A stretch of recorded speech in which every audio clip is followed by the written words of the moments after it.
Isang mapagpalang araw po sa ating lahat. Handa na po ba tayo magpuri sa ating Panginoon? Kung gayon po, may nais lamang po akong ibahagi sa inyo bago po tayo magpuri. Sabi po to sa Isaiah 40 verse 31, ngunit muling lumalakas at sumisigla ang nagtitiwala kay Yahweh. Lilipat silang tulad ng mga agila, ngunit hindi mapapagod. Sila'y lalakad, ngunit hindi manghihina. Kaya naman kapatid, magtiwala ka lang sa ating Panginoon at ikay lalakas, di ka manghihina. Kaya naman ngayon sa araw nito tayo magpupuri sa ating Panginoon, katulad ng mga agila.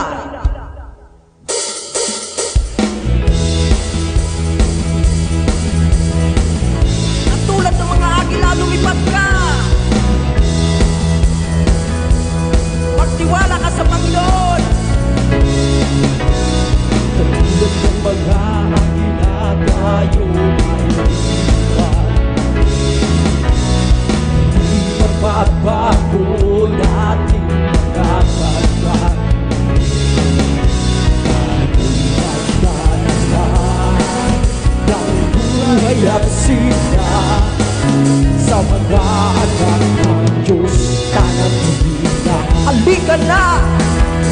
Halika na! Tayo na! Ibahayan at tagumpay na. Halika na! At magdala kalakasan sa presensya niya. Ito ang panahon! Ito ang panahon ng usuang magbaksnan. Ito ang panahon ng pagbabalik loob sa Kanya. Sama-sama na pag-apoy sa ngalan niya. Ang gawa ng Diyos tutupukin na. Halika na! Halika na! Umayo na! Ibahayan ang tagumpay na. Halika na! At magdala ng kalakasan sa presensya niya. Halika na! Halika na! Umayo na! Ibahayan ang tagumpay na. Halika na! At magdala ng kalakasan sa presensya niya. Tayo ay patuloy na magpuri sa ating Panginoon. Ikaw ang hinahanap ko, O Diyos. Ikaw ang hinahanap ko sa aking buhay. Ang gawin ng pag-ibig sa'yo, aking lugong sa pag-ibig. Lapit at lumasay sa sila. O Diyos, pumibig ka. Dakilang talaga. Ikaw ang hinahanap ko. Ikaw ang hinahanap ko sa buhay ko. Pag wala ka ay makutin ko sa'yo. Sumasamba sa'yo sagad-sagaran ang kasiyahan. Tunay na nadarama ko. Hallelujah, Jesus, ang banal na tahanan ko. Ang banal na tahanan ko, ang hinahanap ng puso ko. Kaligayahang ika'y sa iyong nakadapa. Ako malaya na. Ikaw ang hinahanap ko, Panginoon. Ikaw ang hinahanap ko sa buhay ko. Pag wala ka ay ikakutin ko sa'yo. Sumasamba sa'yo, sagad-sagaran ang kasiyahan. Tunay na nadarama. Ikaw ang hinahanap ko sa buhay ko. Pag wala ka ay ikakutin ko sa'yo. Sumasamba sa'yo, sagad-sagaran ang kasiyahan. Tunay na nadarama. Ikaw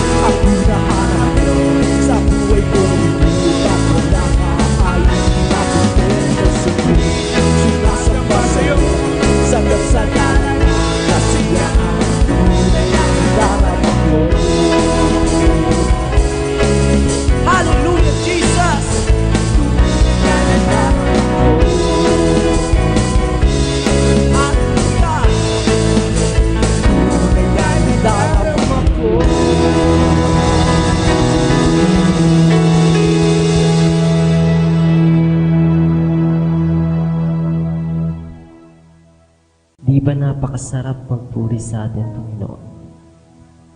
Tanging siya lang ang tinataas, dinadakila. Kaya naman sa araw na ito, patuloy nating awitan ang ating Panginoon. Dakilain natin siya sa ating mga buhay, siya ang ating pasalamatan at papurihan. Panginoon, ikay aming tinataas, ikay aming pinaparangalan. Maghari ka magpakailanman, at ikaw lamang ang madakila. Happy Jesus,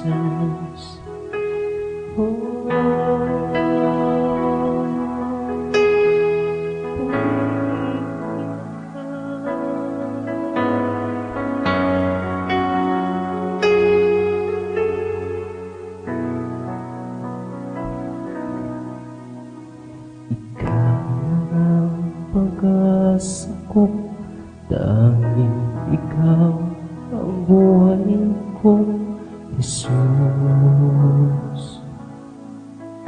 Kahit ako'y nangamba, basta't ikaw ang kasama, panatang lang. Kahit kailan di ka nakulang, biyaya mo sa'kin laging laan. Pag-ibig mo sa'kin walang hanggan, inibig mo ko noon pa man.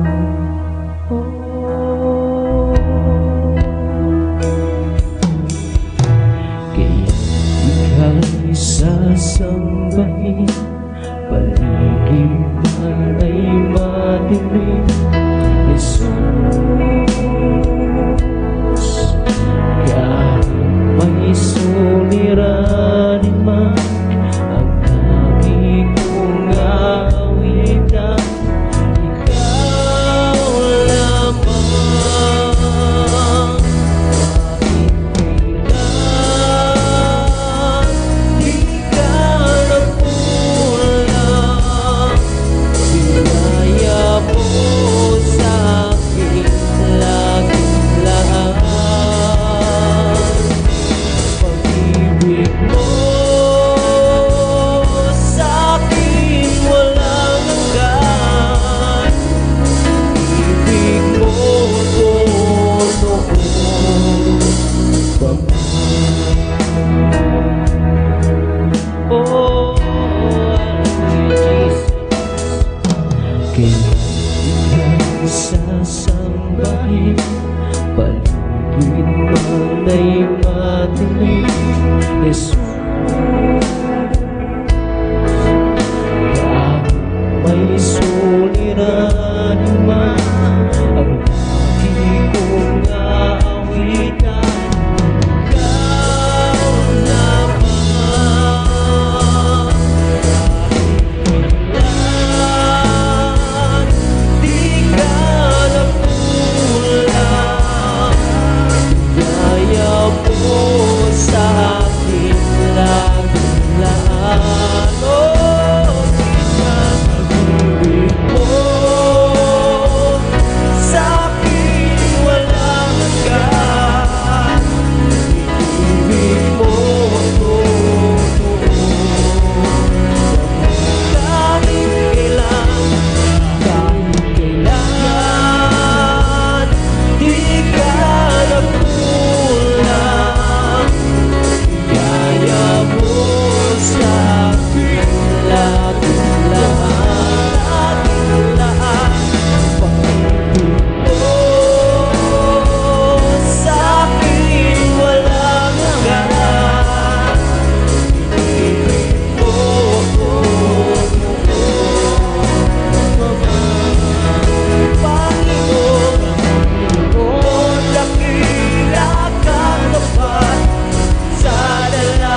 pag-ibig mo kahit ako ay ganito.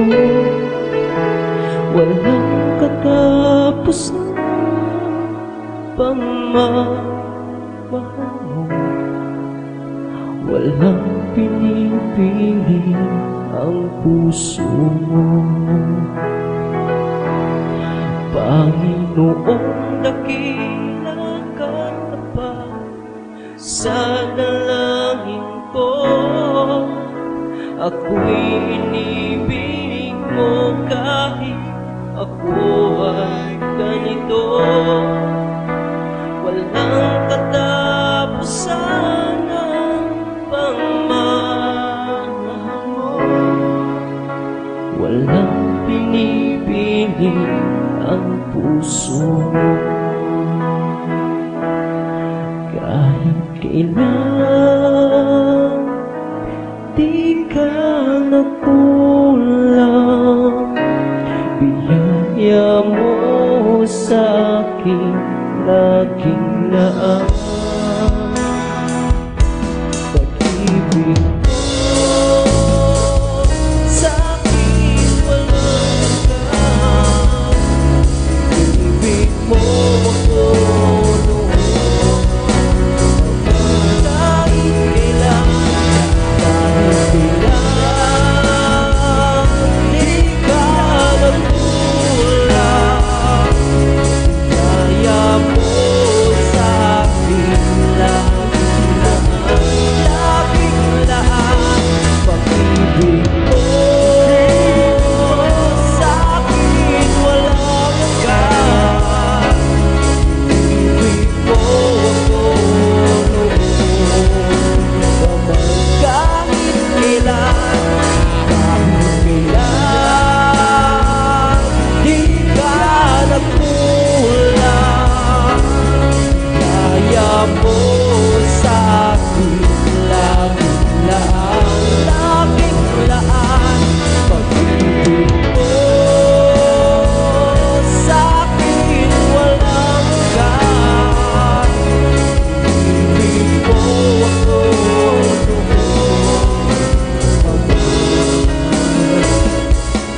ibig mo ako pasalamatan ka, dakilain ka, o Diyos. Ikaw lamang,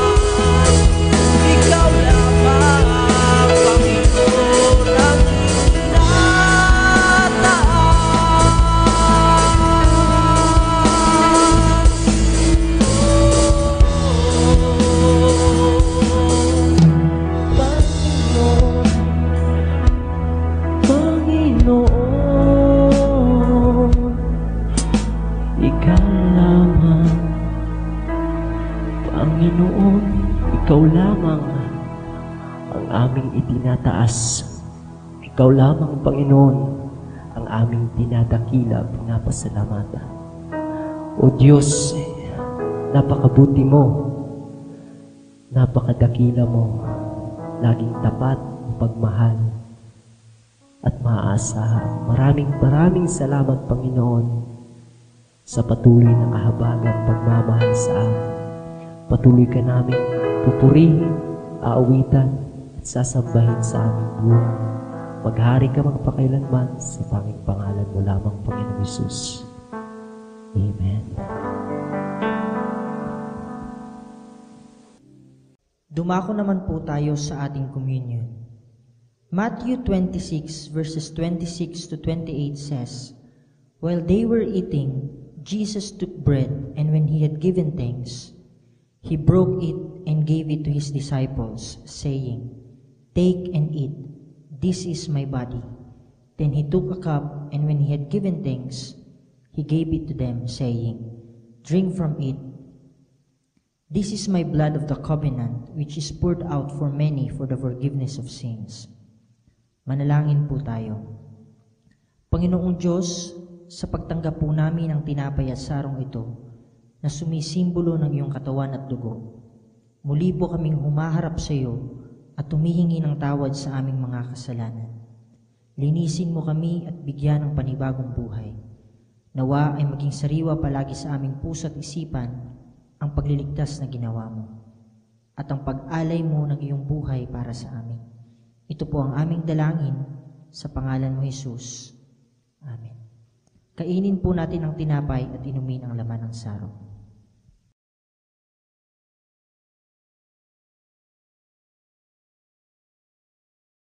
Dumako naman po tayo sa ating pagbibigay. Malachi 3:10 says, "Bring the whole tithe into the storehouse, that there may be food in my house. Test me in this, says the Lord Almighty, and see if I will not throw open the floodgates of heaven and pour out so much blessing that there will not be room enough to store it." Giving is a test of faith. Ang pagbibigay ay nagpapakita ng ating pananalig at pagtitiwala sa Diyos sa pamamagitan ng ating mga pananalapi.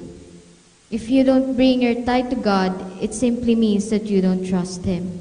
Sabi pa po sa talatang aking nabanggit, "The Lord said, test me in this, and see if I will not throw open the floodgates of heaven and pour out so much blessing that there will not be room enough to store it." God is testing you right now. Kaya mga kapatid, let's pass the test. Bring back your tithe to God and allow Him to bless you tremendously. Ipakita mo ang iyong pagtitiwala sa Diyos sa pamamagitan ng iyong pagbibigay. Magbigay po tayo. Maaari niyo pong ipadala ang inyong tithes and offerings sa mga account numbers na makikita ninyo sa inyong mga screen. God bless.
Happy Lord's Day po sa ating lahat.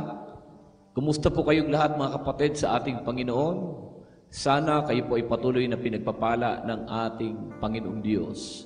Welcome po sa ating online worship celebration at sa ating on-site worship celebration. I-enjoy po natin lagi ang ating sama-samang pagpupuri, pagsamba at pakikinig ng mga salita ng ating Panginoong Diyos. Mahalaga pong nais ko pong ibahagi sa araw na ito. The topic that I would like to share is entitled, "Take root below, bear fruit above." Palalimin ang ugat, padamihin ang bunga. This idea is found in the principle of spiritual growth, where we are called to be deeply grounded in our faith so that we can bear fruit in our lives. Dapat ang Kristiyano ay lumalalim ang ugat ng kanyang pananampalataya sa mga salita ng Panginoong Diyos at nakikitaan ng bunga ang kanyang paglilingkod. Take root below means we must be grounded in the Word of God. Mahalaga sa isang Kristiyano at sa isang mananampalataya na may malalim na pagkakaugat sa mga salita ng ating Panginoong Diyos. In Jeremiah 17 verse 7 to 8, it says, "Blessed is the man who trusts in the Lord, whose confidence is in Him. He will be like a tree planted by the water that sends out its roots by the stream. It does not fear when heat comes. Its leaves are always green." Mapalad ang mga nagtitiwala sa Panginoon at ang kanyang pag-asa ay nasa Kanya. Siya ay magiging katulad ng isang punong kahoy na nakatanim sa tabi ng batisan, na laging sariwa ang dahon, at di natatakot dumating man ang tag-araw. Ang unang bahagi ng pagiging fruitful ay ang pagtanim ng mga ugat natin sa tamang lugar. We must be deeply rooted in the Word of God. Just like a tree that can survive any storm because it has deep roots. We too need to be grounded in God's truth. Kung ang pundasyon natin ay ang salita ng Diyos, we will be able to stand firm against all challenges and trials that may come our way. Mapagtatagumpayan natin anumang mga hilahil, mga pagsubok na sa atin ay dumarating kung tayo ay nakaugat sa mga salita ng katotohanan, sa mga salita ng Panginoong Diyos. Ang saligan ng ating pananampalataya ay nakabatay sa mga salita ng Diyos. Nakabase ang ating buhay at pamumuhay sa kung ano ang sinasabi ng salita ng Panginoon. Hindi sa kung ano ang uso ngayon, kundi kung ano ang sinasabi ng Panginoon. Our moral standard is based on the Word of God.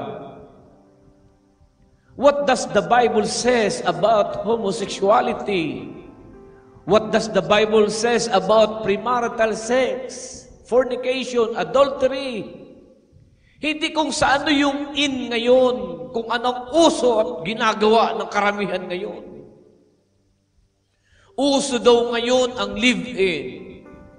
Binata't dalaga, nagpipremarital sex, na ginagawa na para lang sa legal na mag-asawa. Uso na raw ang babae sa babae at lalaki sa lalaki. But our standard is rooted on the truth, on the Word of God. Hindi ka basta-basta madadala ng mga maling aral, mga samot-saring aral na hindi nakabatay sa salita ng Diyos. Maling pamumuhay na salungat sa sinasabi ng Biblia. Hindi ka rin basta-basta maigugupo ng mga pagsubok at ng mga problema. Dahil nakaangkla ang iyong pananalig at pagtitiwala sa Diyos at sa Kanyang mga salita. Kung ikaw ay isang puno, anong klaseng puno ka? Puno ng papaya, puno ng saging, o puno ng kamatis? May mga puno na kahit di naman ganoon kalakasan ang hangin, ay agad-agad na bubuwal. Kaunting problema, kaunting hampas ng pagsubok, buwal ka agad. Kailan lang kasama mo sa church, tapos bigla na lang mawawala, nahuyop sa hangin. May mga puno din na ang titibay, sobrang tindi ng pagkakatanim ng ugat sa ilalim ng lupa. Parang puno ng naga o mga kilalang puno na may kredibilidad na talagang matibay. Di basta-basta na ibubuwal. nakakahang at nakakabilib ang mga Kristiyano at mga mananampalataya na kahit ang tindi ng hagupit ng pagsubok na dinaanan sa buhay, kumbaga sa bagyo, super typhoon, pero never na huminto, never na tumalikod sa Diyos at sisihin ang Panginoon. The faith is authentic.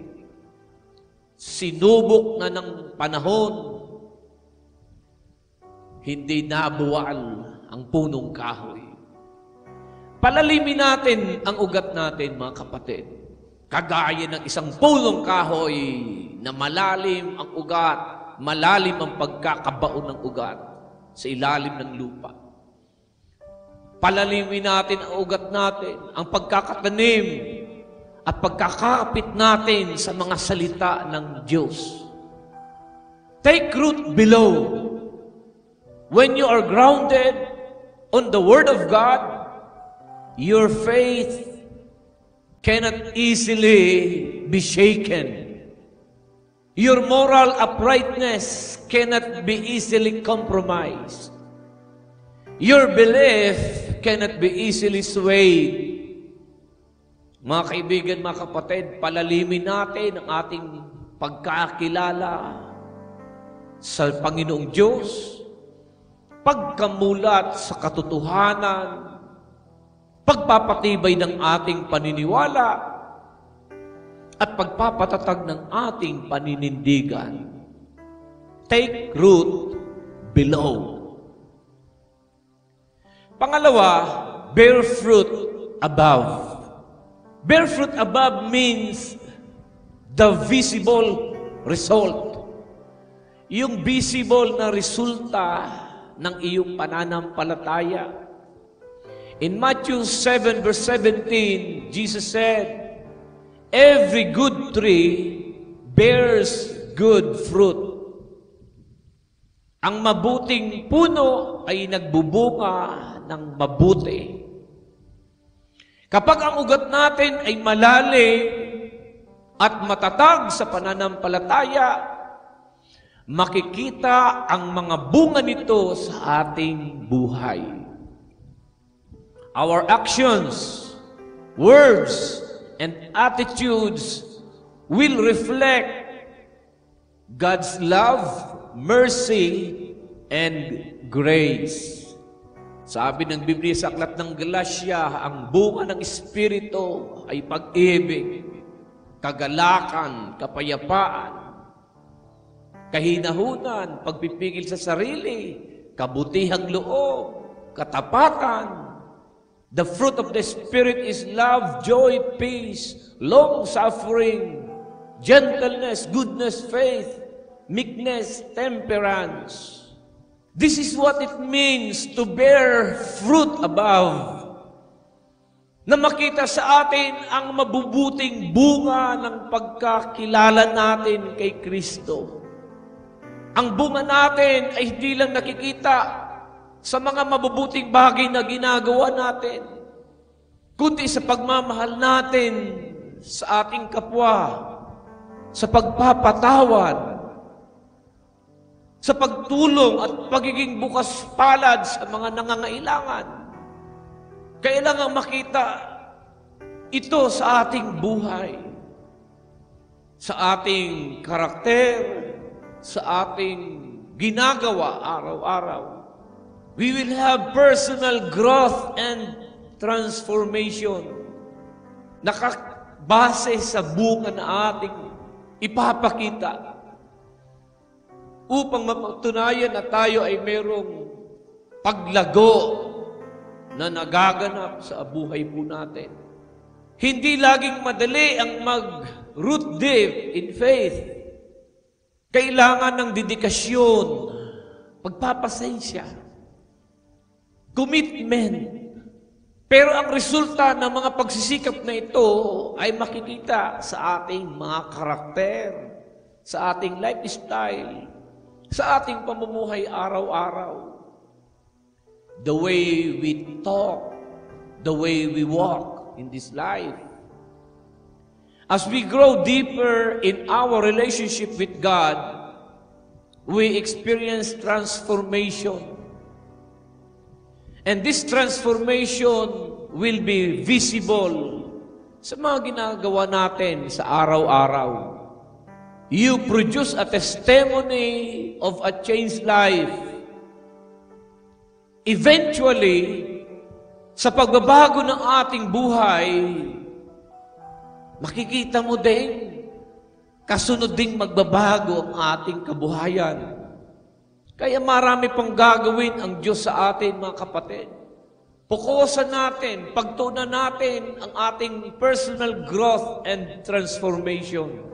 And later, you will see na pati economic growth, financial growth, will eventually follow. Take root below and bear fruit above. You will have a fruit that endures. Isa pang magandang bagay tungkol sa pagkakaroon ng malalim na ugat ay ang mga prutas na binubunga natin ay hindi lang pansamantala. In John 15 verse 5, Jesus said, I am the vine, you are the branches. If you remain in me, and I in you, you will bear much fruit.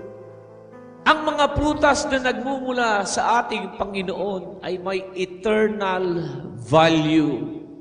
It is not just about success or accomplishments sa mundong ito, mga kapatid, kundi ang mga bagay na magbibigay kaluwalhatian sa Diyos at magpapalago sa Kanyang kaharian. Sa aking pagtatapos, let us ask ourselves, tanungin natin ating mga sarili, are we taking root below, in the right place? Are we allowing the Word of God to shape us and deepen our faith? Are we bearing good fruit above, visible to others in our actions and attitudes? Ang mga ugat natin ay dapat lumalalim sa Panginoong Diyos. At ang mga prutas na ating ibinubunga ay magiging pagpapala sa ibang tao at sa ating buhay. Kapatid, ilang taong ka na, gaano ka na katagal na naglilingkod sa ating Panginoon? Gaano na katatag, kalalim ang iyong pagtitiwala at pananampalataya sa Kanya? Ano-ano na ang mga pagbabagong nakikita mo na nangyayari sa buhay mo? Sa ating mga karakter, sa ating buhay, pag-uugali at ginagawa araw-araw. Let us strive to take root below and bear fruit above. For in doing so, we fulfill our purpose in Christ. Pagpalain po tayo ng Panginoon, pagpalain tayo ng Panginoon, palapakan natin ang ating Panginoong Diyos. Magsitayo, itaas ang ating mga kamay, at ako'y nagdideklara, ang kapayapaan ng Panginoon ay sumaating lahat, ang panatag na puso, ang matiwasay na pag-iisip, ang masayang kalooban at malakas na pangangatawan. Ang pinagpalang buhay at kabuhayan ay dumaloy sa iyo at sa iyong sambahayan. Makaingatan ka ng Diyos sa isang buong linggong darating. At ang kapayapaan niyang maghari sa atin. Tanggapin natin lahat ito sa pangalan ng Ama, ng Anak, at ng Espiritu Santo. Lahat ay magsabi ng Amen. Happy Lord's Day! Happy Lord's Day!